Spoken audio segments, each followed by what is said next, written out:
The year is 1956, and the setting is the serene seaside town of Eastbourne, England. Known for its picturesque views and tranquil atmosphere, Eastbourne was a favored retreat for the elderly, particularly those who had amassed considerable wealth over their lifetimes. Among the town's notable residents was Dr. John Bodkin Adams, a respected general practitioner whose reputation as a kind and attentive doctor had earned him the trust of many. But beneath the surface of this tranquil town, dark suspicions began to simmer. Dr. John Bodkin Adams, a man whose gentle demeanor and dedication to his patients had made him a beloved figure in Eastbourne, was about to become the center of one of the most notorious criminal investigations in British history. The question that would soon haunt the public was a chilling one. Was this trusted doctor responsible for the deaths of dozens, perhaps even hundreds, of his patients? John Bodkin Adams was born in 1899 in Randalstown, Northern Ireland, into a devoutly religious family. His upbringing was steeped in the strict moral teachings of his Baptist faith, which may have influenced his later approach to life and medicine. After completing his medical training in Belfast, Adams moved to England, eventually settling in Eastbourne in the 1920s.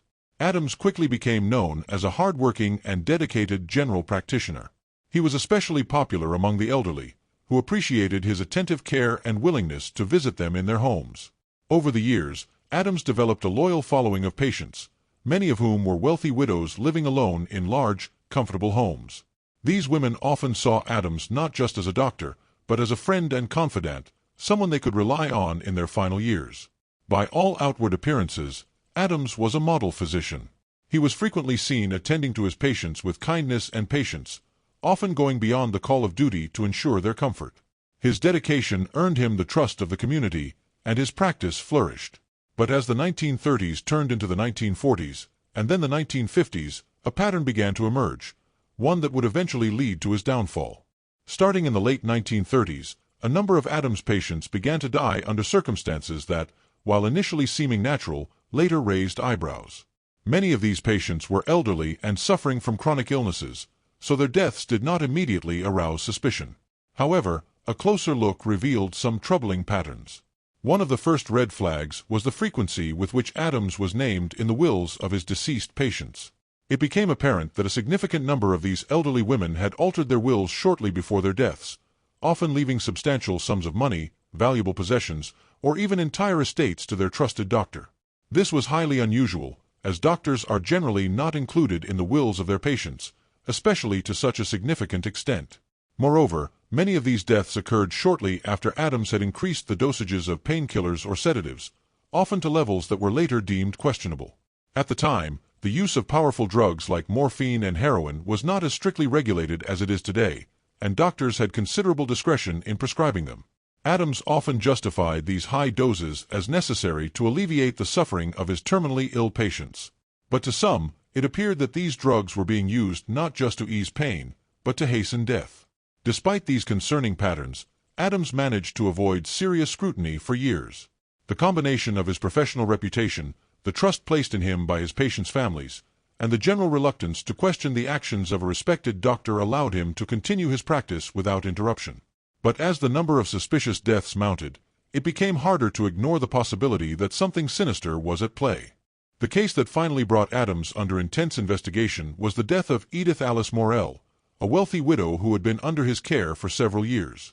Morel had suffered a series of strokes, which left her partially paralyzed and in chronic pain. Adams was her primary physician, and he was responsible for managing her care, which included administering large doses of painkillers. In 1950, Morel died under Adams' care, and her will, which had been altered shortly before her death, left a significant portion of her estate to Adams. This, combined with the high doses of drugs Adams had prescribed, raised suspicions among those who knew Morel and her family. However, without clear evidence of wrongdoing, no immediate action was taken. It wasn't until 1956, when a local anesthetist named Dr. Eric Falconer grew suspicious of Adams' practices, that the authorities began to take a closer look. Falconer had been involved in the care of some of Adams' patients and had noticed the unusually high dosages of drugs Adams was prescribing. Concerned by what he saw, Falconer reported his suspicions to the police, prompting them to launch an investigation into Adams' activities. The investigation was extensive and uncovered a shocking pattern. Over the years, Adams had been the attending physician for over 160 patients who had died under similar circumstances. Elderly, wealthy individuals who had altered their wills in his favor shortly before their deaths. The sheer number of cases and the consistency of the pattern led the authorities to suspect that Adams had been systematically exploiting and murdering his patients for financial gain. In December 1956, after gathering enough evidence, the police arrested John Bodkin Adams on suspicion of murder. The charges initially focused on the death of Edith Alice Morel, but the investigation quickly expanded to include several other suspicious deaths. The case was unprecedented in British legal history, as it involved not just allegations of murder, but also accusations of fraud and unethical behavior by a medical professional. The trial, which began in 1957, was one of the most sensational and closely followed in the country's history. The prosecution's case was built on circumstantial evidence, as there was no direct proof that Adams had deliberately killed his patients. Instead, the prosecution relied on the pattern of deaths, the altered wills, and the unusually high doses of drugs prescribed by Adams to make their case. The prosecution argued that Adams had used his position of trust to manipulate his patients into changing their wills, and then hastened their deaths with lethal doses of medication.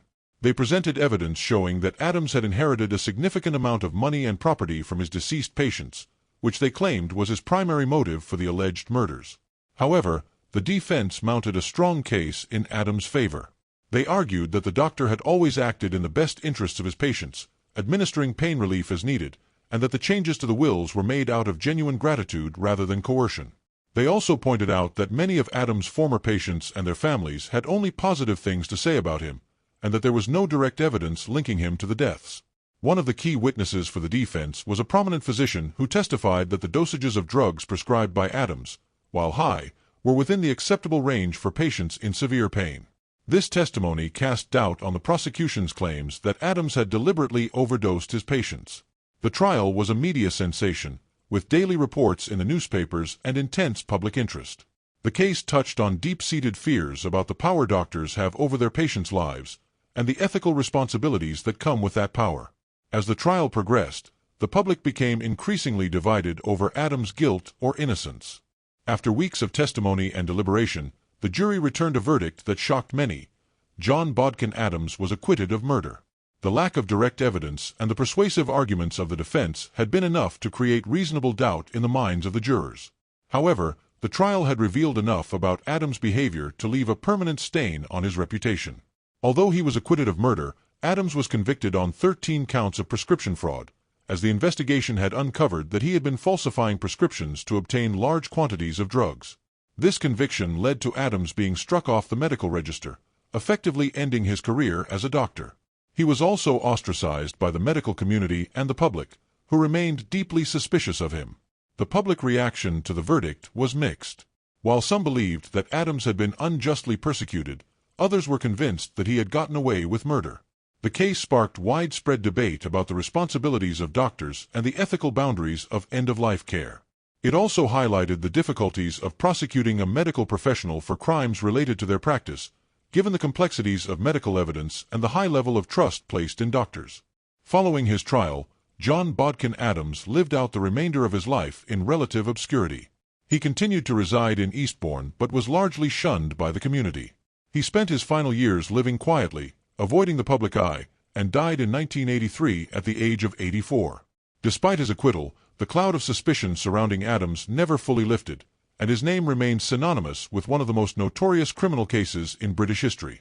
The case of John Bodkin Adams had far-reaching implications for the medical profession and the legal system. It led to increased scrutiny of doctors' practices, particularly in cases involving the elderly and terminally ill.